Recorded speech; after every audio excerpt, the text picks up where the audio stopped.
Assalamualaikum warahmatullahi wabarakatuh. Berjumpa lagi dengan saya dalam channel Berkebun dan Bertani. Oke teman-teman petani semua, kali ini saya akan memperlihatkan fisik tanaman kelapa sawit dalam bentuk bibit. Bibit itu sangat mempengaruhi produksi dalam waktu yang jangka panjang. Jadi bagi para petani kelapa sawit sangat perlu memperhatikan bagaimana itu asal usul bibit atau seperti apa kondisi bibit yang harus kita tanam untuk berkebun kelapa sawit, karena ini sangat berpengaruh bagi produksi yang waktunya sangat panjang. Jadi bagi para petani, saya sarankan untuk benar-benar memilih bibit yang kualitasnya bagus dan kondisi fisik tanamannya juga bagus. Ini adalah kondisi fisik tanaman ataupun fisik bibit pada umur di 5 bulan. Jadi saya di sini akan membagi sedikit ilmu seperti apa bibit yang bagus yang akan teman-teman tanam untuk berkebun kelapa sawit. Tapi sebelumnya jangan lupa untuk teman-teman like, subscribe, dan bunyikan lonceng notifikasinya, dan bagikan ke teman-teman para petani kelapa sawit. Di sini saya akan memperlihatkan ini kondisi teman-teman semuanya. Ini adalah bibit yang jangan ditanam. Ciri-ciri kondisi bibit yang jangan ditanam adalah seperti gambar yang saya perlihatkan kepada teman-teman semua, itu bibit yang mengkerut. Jadi bibit yang mengkerut itu tidak akan bisa produksi itu maksimal di saat tanaman sudah berbuah. Jadi ini adalah ciri bibit yang mengkerut, jadi namanya itu cricklet leaf, jadi mengkerut hitam. Sangat disayangkan bagi teman-teman yang memaksa bibit ini ditanam, karena bisa mengakibatkan tanaman itu akan seperti contoh gambar yang ada di atas saya tunjukkan ke teman-teman semua ini.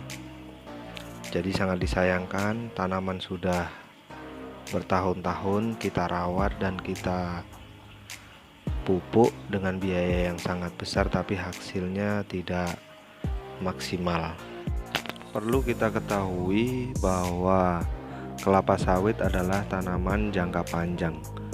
Jadi alangkah baiknya kita betul-betul menyiapkan bibit yang baik agar tidak mengecewakan hasil kita dalam berkebun kelapa sawit.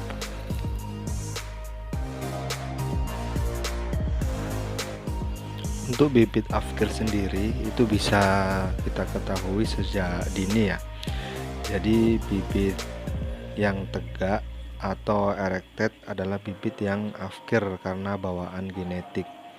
Jadi bila teman-teman yang melihat bibit atau membuat pembibitan dengan ciri-ciri kondisi fisik seperti yang saya tunjukkan ke teman-teman, segeralah bibit ini diafkirkan ataupun jangan ditanam.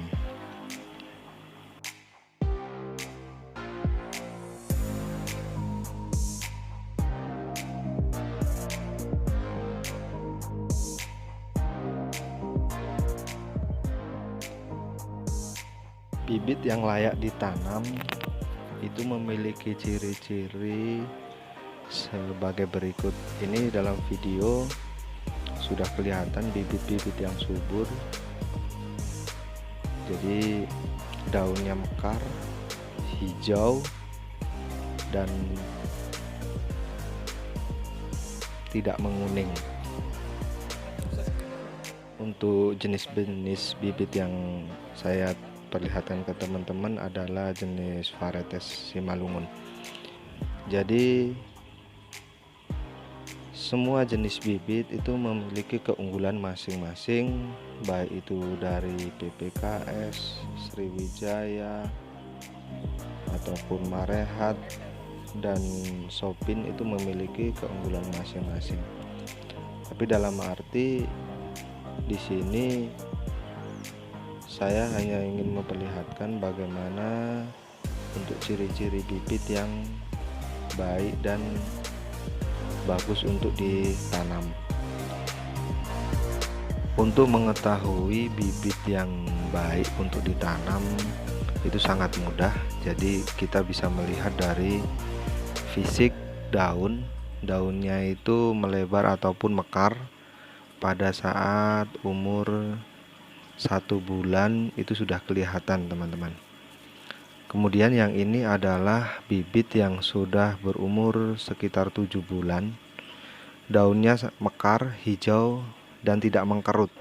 Itulah ciri-ciri yang paling utama bibit yang memenuhi standar ataupun memenuhi kriteria baik untuk ditanam. Saya yakin kalau bibit yang teman-teman pilih itu baik dan benar, produksinya juga tidak akan mengecewakan di kemudian hari ataupun jangka waktu yang sangat panjang.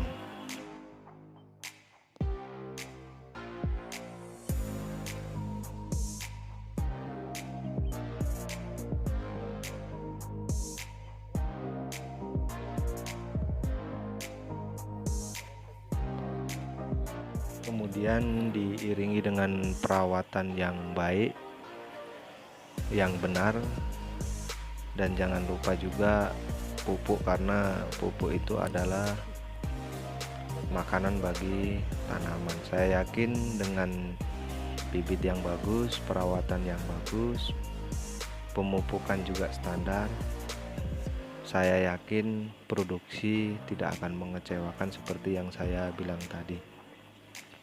Mungkin itu teman-teman semuanya, mudah-mudahan ilmu yang saya bagikan ke teman-teman semuanya bermanfaat dan petani kelapa sawit khususnya di Indonesia semakin maju. Salam dari saya, salam berkebun dan bertani. Saya Iri, wassalamualaikum warahmatullahi wabarakatuh.